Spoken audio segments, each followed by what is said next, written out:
1. So here's my story about my close encounter with death and the unknown, one fateful night. Let me preface this by saying, Azusa seems to be a hotspot for paranormal activity and witchcraft. There has also been a handful of Bigfoot sightings. Anyways, here we go. This is the first time I've shared this story with someone. It all happened fairly recently, just a couple months ago. I was driving with my buddies up the mountain road that led to our favorite reservoir to fish. It was about 11 p.m, there was zero activity on the road, and the night was silent. Usually I can hear the crickets and owls with the occasional coyote calls, but not tonight. I couldn't tell if this was a good or bad sign yet, but I did feel uneasy for some reason. I mentioned this to my buddy, who I'll call Bob for now.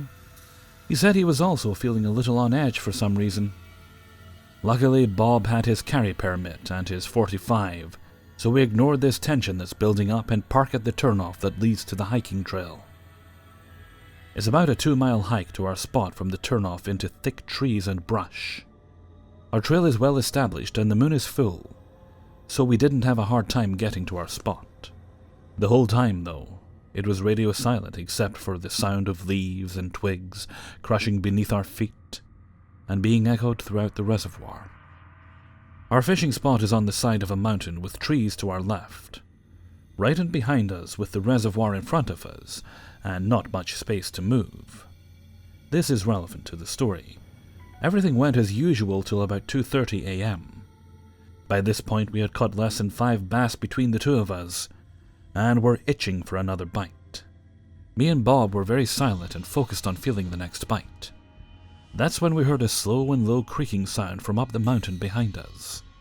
We looked at each other but shrugged it off. The sound grew louder and louder until it climaxed with a loud snap.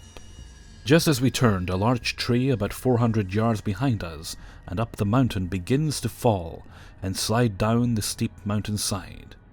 Along with it, it brought some big loose rocks tumbling down.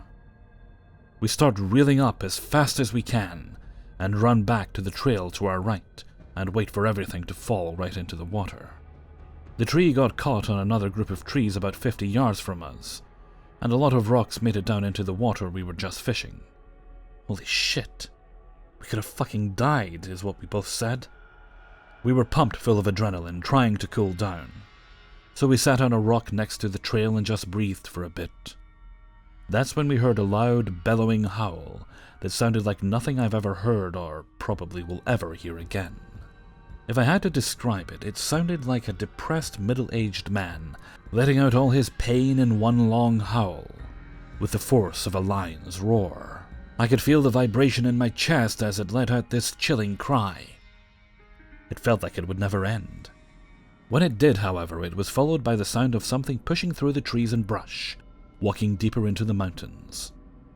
Needless to say, we got the fuck out of there in record time. Once we got to the car, we felt safe in our modern steel machine, so we lit up our dab rig to celebrate being alive and making it back another night. While we did make light of the situation at the time, it was definitely because if we had to take a hard look at what happened, we would have shit ourselves.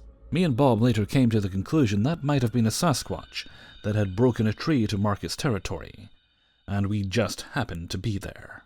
We still fish there to this day, and plenty goes on in Azusa Canyon, from ghosts to Bigfoot and everyday horrors like murders and rapes. Nowhere is safe sometimes, but we'd rather be in nature enjoying ourselves than in the city. At least we pick our poison.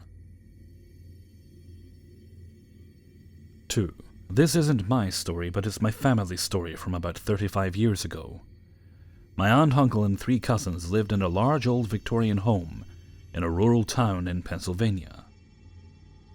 It was the kind of house you'd expect to be haunted. It was so old and creaky. The previous owner had died in the home, and his wake had been held in the front parlor as was customary in those days. His sister, who had been the home's caretaker, had died years before. Before my youngest cousin had been born, the 2 other kids, who were really young at this point, say 5 and 3, would frequently talk about seeing and interacting with an old man. He would do things like cover them with a blanket in the night if their sheets fell off their beds. They'd also see an old woman outside, hanging laundry and doing regular housework. They would point to seemingly nothing and say, "There's the old man," or "There's the old woman." My aunt, who to my knowledge had never experienced anything personally, though she wouldn't have admitted it if she had, was really freaked out by the children's claims. They were devout Catholics, and she had the church come out twice to bless the home. The most profound experience that really rattled the whole family happened when my aunt was down in their basement doing laundry. My cousin was upstairs playing, which was quite a far distance from the basement, and fell down some stairs. Sometime later, my aunt came back upstairs and found my cousin in the bathroom with a cloth on her ankle. She asked what had happened, and my cousin replied, "I fell down the stairs and hurt my ankle, but it's okay because the old man gave me a poultice of yeast to make it better." It seemed almost impossible to think that a 5-year-old came up with the term poultice of yeast, and no one in the family even knew what that was. Poultice was an older word, and the yeast part just seemed too specific. But there was no internet back then, so it was one of those things you just had to accept you might never get to the bottom of. Fast forward a couple of years, and my grandmother, who was a high school nurse, was treating a track athlete who had fallen and twisted his ankle. The student said, "My grandfather was here, he'd give me a poultice of yeast." Immediately, my grandmother's ears perked up, and she asked him about his grandfather. He told her that his grandfather was a German doctor. A little-known fact was that the former owner of my aunt's home was also a doctor of German descent, so it confirmed everyone's suspicions that he was the old man. The sightings dissipated until my youngest cousin was born. One day my aunt was blow-drying his hair in his bathroom, and he pointed to the wall and asked who the man was that was standing there. She had the church back over to bless the house the very next day. That pretty much ended it. I always think the ghost just decided to peace out of there. All their help was completely unappreciated. 3. A few months ago, I went over to a mutual friend's house with my best friend. I'll call my best friend Taylor and the mutual friend Derek. Taylor and I walked to Derek's house because we live in the same neighborhood. I had never hung out with Derek before, we would normally chat online. When we arrived at his house, we sat in the front of his house for a few hours. During our time out front, I was sipping on iced coffee from McDonald's and my bladder was full. I asked Derek if I could use his restroom and he said sure. I already knew where it was because all our houses were set up the same. I went into his dark house and turned left to go to the bathroom. As I was peeing, I began to feel uncomfortable. I knew someone would be standing outside the bathroom door when I opened it. I hurried up, washed my hands, and ran back to my friends. I didn't say anything to them about the odd feeling and forgot about it. Half an hour later, Taylor has to go to the bathroom, so we all go inside and wait for her in the kitchen. I'm talking with Derek while she's finishing up, and we agree to sit outside. Keep in mind Derek has 2 kids in his house sleeping, and Taylor has an infant with her. We all sit outside on the lawn chairs in his backyard. Taylor has her infant on her lap. The baby is fast asleep. We talk for a while about our neighborhood drama and so on. Derek begins to tell us about this ghost in his house. He has feelings of sadness and loneliness in his master bedroom. He has also seen a man walk around his house at night. Derek's kids see the man too. Derek is 100% certain it is a Marine that killed himself in his master bedroom closet. I live in a military town, so there are Marines and Navy men everywhere. Being the paranormal junkie that I am, I began to act stupid. I talked out loud to the man and asked him if he was there. I heard a loud thump above us and instantly freaked out. Derek informed me it was his son hitting his head against the wall in order to fall asleep. His son has autism. I called the spirit out again and asked if he could knock for us. A few seconds later, the spirit knocks on the window behind Taylor.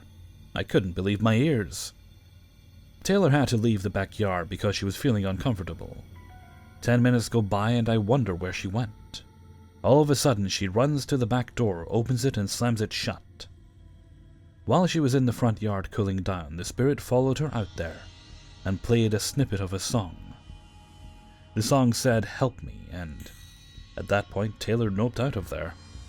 I was amazed with how much paranormal activity was going on because I had never experienced something like this. As I was sitting there thinking about it all, I begin to feel hot. I look at Derek and Taylor. I can tell something is wrong. For some reason, I'm overwhelmed with extreme sadness. I begin to bawl my eyes out, and I see Derek holding back tears. Taylor is trying to keep her face straight. I asked them if they feel sad, and they said yes. I told them that I thought it was the man showing us what he felt right before he killed himself. I told the spirit out loud that we felt the sadness that he felt, and we want to help him. All of a sudden I'm hot, and I'm flooded with the sense of happiness. I'm smiling from ear to ear, and I feel a heat inside me. I look at my friends, and I can tell they feel it too. Derek proceeds to tell Taylor and myself that the spirit knows we are trying to help him. After a while, no more activity happens, and my bathroom experience pops into my head. I tell my friends, and Derek lets me know that the spirit is wary of new people before he can get a read on them. It all made sense now. This was the only time I felt the spirit's emotions. I always thought I wasn't sensitive towards the paranormal. This experience was truly amazing. 4. Before I explain what happened to me, I want to say that I understand if no one believes me, since this story is very unusual and seems highly unlikely to be true. However, I want to say ahead of time that this happened to a group of people, not just me, all of which agree on the accuracy of this experience. I am a practicing Christian, and I know some of you might read that and dismiss this as religious nonsense, but I hope you can keep an open mind. A few years ago, on the summer after I graduated high school, I went on a mission trip to Guatemala. We are going there to build houses for the local tribes people who literally lived in mud shacks way off in the jungle. We were only there for 1 week, so on the second to last day of the trip, we went to a local marketplace to buy some authentic souvenirs. I bought a cool-looking machete and a couple of other small things. Well, a friend of mine on the trip bought this wooden mask that he thought looked cool.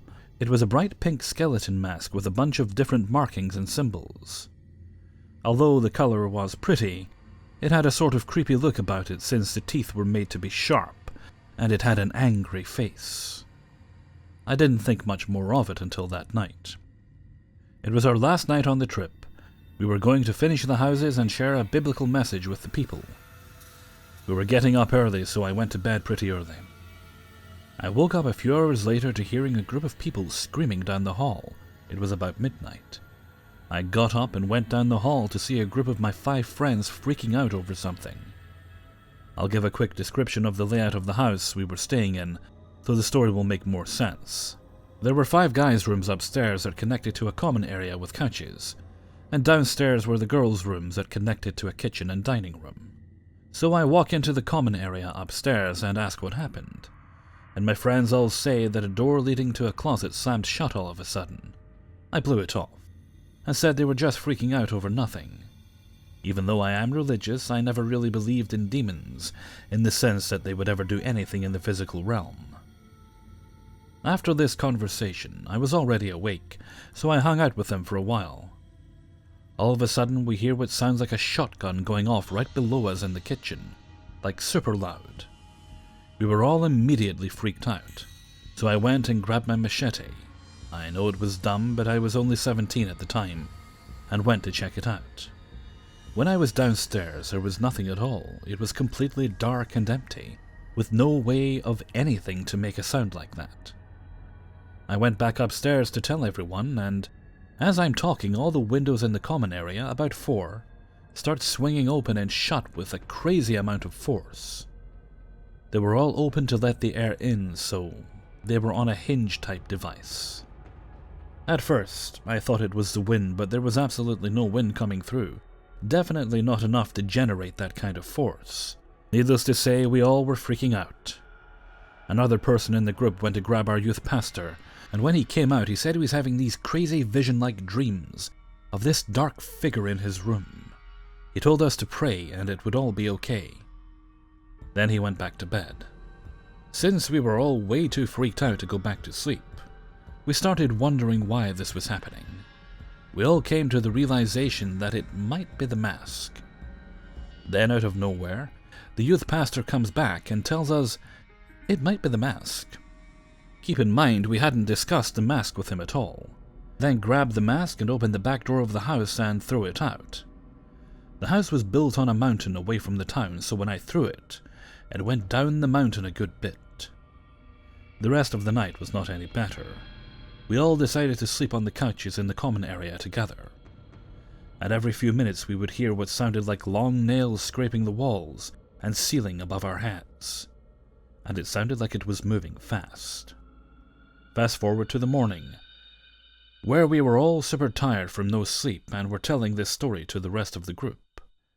Somehow no one else in the group heard anything like a gunshot or nails, but a lot of them said they all had really bad dreams, and the dark figure was a recurring symbol between them.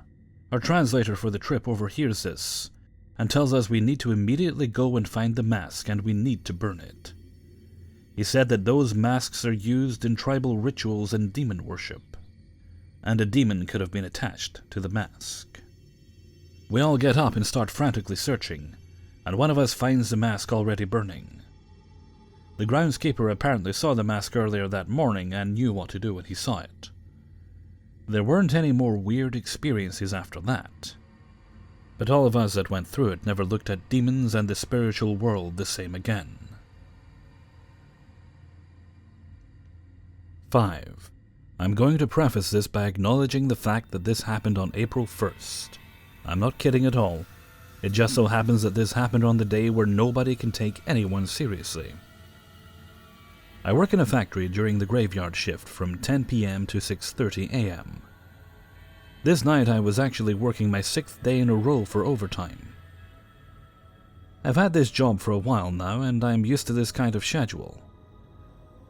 I'm bringing this up because typically after I get home I am still wide awake and tend to sleep later in the day. I was totally alert when this happened. I ended up leaving work early since I completed a lot more orders than usual, and I was on my way home around 4:30 a.m.